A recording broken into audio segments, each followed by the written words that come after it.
there are on the books something like 7 or 8 billion people in this place we call Earth, and that of course is not including the inhabitants of Hyperborea, and that is not including possible lands that, although seemingly uninhabitable, may have people as well.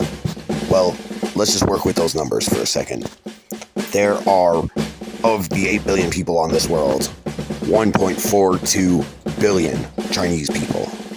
There is also about 23 billion North Koreans, for a grand total of 1.44 billion people.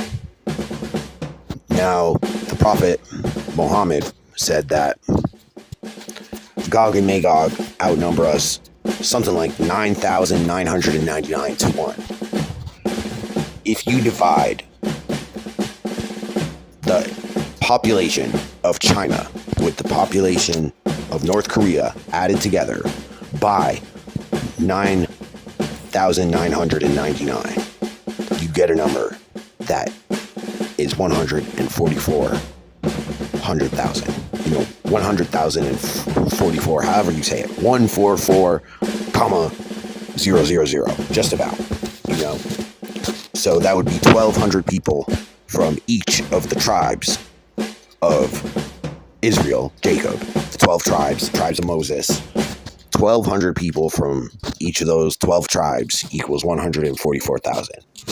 The numbers don't lie, folks.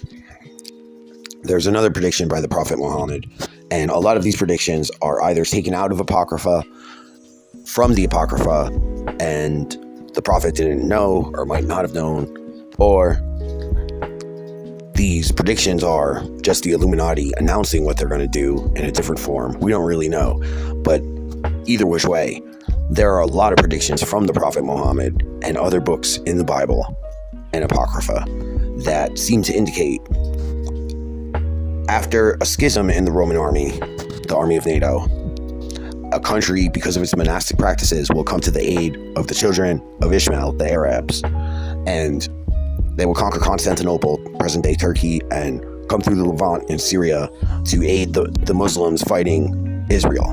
Now, we have the situation in Israel with Iran escalating, while the U.S. is already dragged into the assistance of NATO, dragged into helping Ukraine with weapons, which are all just going to the Russian side anyway. The Russians already won that war. And as we get drawn into a war with Israel, China is surely going to seize the opportunity to take Taiwan. And in doing so, they're going to nuke Thailand, Guam, Australia, Japan, and Taiwan. While those nukes are going off, you will hear the United States announcing that they're going to come to the aid of Taiwan. And at the same time, we're already dragged into Israel and Ukraine.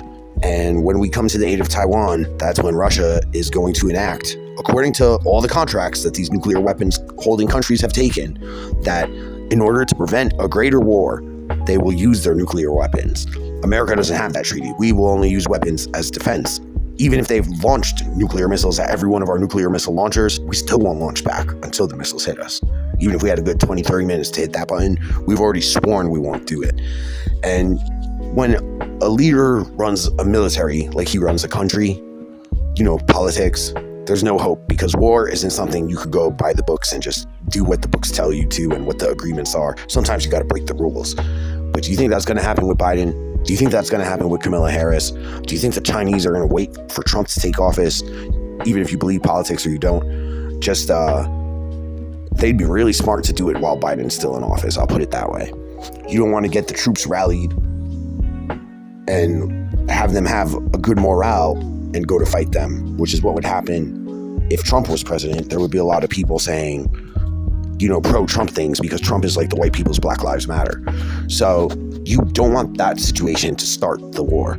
It would be way better to have a situation where it's a senile old man, a woman, and another woman under her. And you'd have to go through 3 leaders before you even got to, not to be sexist. I mean, I love women. Hey, they're smart, but a woman is going to listen to the rules that are set forth and obey the contracts and follow the scripts. They don't necessarily have that wrathful edge that testosterone gives you.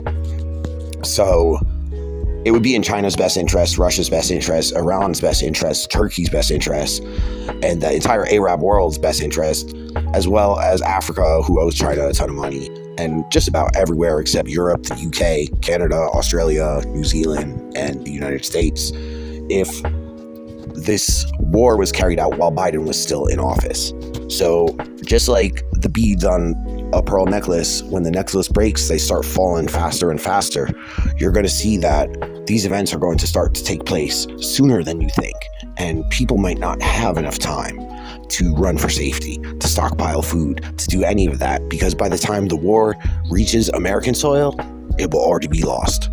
The only way launching nuclear weapons makes sense is if you deploy them all at once. If you deploy them one at a time, another country's going to deploy all their nukes at once. So this is what's so particularly dangerous, and it doesn't take a fool to see it. Now, this has all been set up for years. I'll tell you how this relates to the flat earth. The government used to back our money with a gold standard. The United States dollar was backed by gold. We stopped backing it by gold when we couldn't live up to our commitments of all the people we owed gold to, and the main excuse was that we spent a lot of money on space missions. And as you can see as a flat earther, this was just an obvious lie. Now, as Russia is becoming more and more likely to be the next world power, with China, Russo-China, I call it, the question of outer space comes into question again when we've spent trillions recently on outer space, and people are wondering, what is this money going to? Is it going to a weapons defense system from outer space? And everyone who talks about the possibility of war with Russia and China talks about, well, there could be something in outer space that we have that they don't know about. But the truth is, there is no outer space, and it's all a bunch of lies. So there's also a prediction by the Prophet Muhammad, and this is echoed in Book of the Bee, in the Apocrypha, as well as some other books. But there is a legend that the sons of Japhet gave birth to the nations of the Turkish people and the Asian people, and that there will be the two sons of Japhet, Gog and Magog. Magog means from Gog, and Gog means to be cruel and to be harsh and dry. And there will be these two very cruel nations that are very harsh and very dry, and by dry I mean emotionally, but I also mean their physical appearance is dry. They don't have much fat on them. And there will be two nations that they were called Gog and Magog, and during the end of times, they will pour forth on all of the four corners of the earth. Satan will stir them up in the furthest reaches of the north. Now that means Hyperborea, because in Hyperborea, it's between Canada and Russia, and that's where all our political decisions take place. So in Hyperborea, they stirred up the Chinese and the North Koreans, and they got them amped up to go to war. So then, as the legend has it, Gog and Magog will pour forth on all four corners of the earth, and at this point, there's no point in trying to defend from them. There's just too many of them. They're too crazy, and the only thing you can do is run and hide. Now, while this is going on, they'll launch their missiles everywhere, and they'll reach the furthest reaches of the north, and they'll send their missiles in the air, at which point they'll come back with blood on them. And they'll say, that's it, we've done it, we've conquered the whole world, we've disabled NATO, we stopped Hyperborea from being able to control us, we've turned on Russia and destroyed them, we've destroyed Israel, we've destroyed everything, and China has taken over the world. The world's now only Chinese and North Korean, with a few remaining survivors that will be our slaves. That's what they'll be thinking. And as that happens, God will just kill them all. They'll instantly all just drop dead. And the people who will be left will be the best of the descendants of Israel. 12 tribes, 1,200 people each.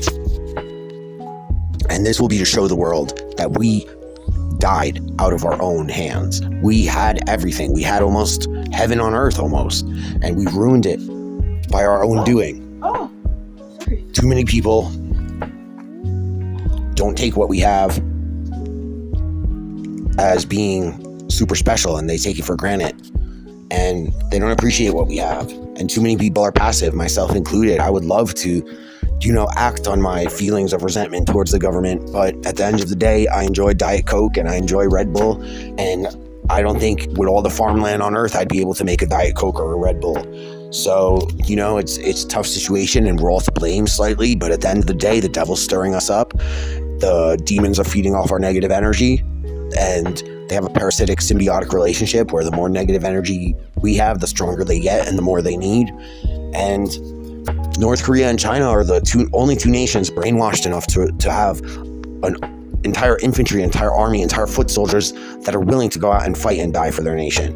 The Russians might go to Ukraine to stop them from getting attacked by NATO, but at the end of the day, I don't think you'll find a single Russian that's brainwashed enough to go and take a bullet for just Russia alone, not even for a reason. China and Korea, on the other hand, have people that will literally kill for the CCP. The average Chinese person is so brainwashed by the Chinese Communist Party that you can't even have a conversation with them and expect them to see it as a normal human being would see it.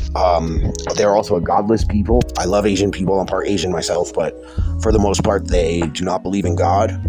And this is really going to become a big factor when they are conquering the world.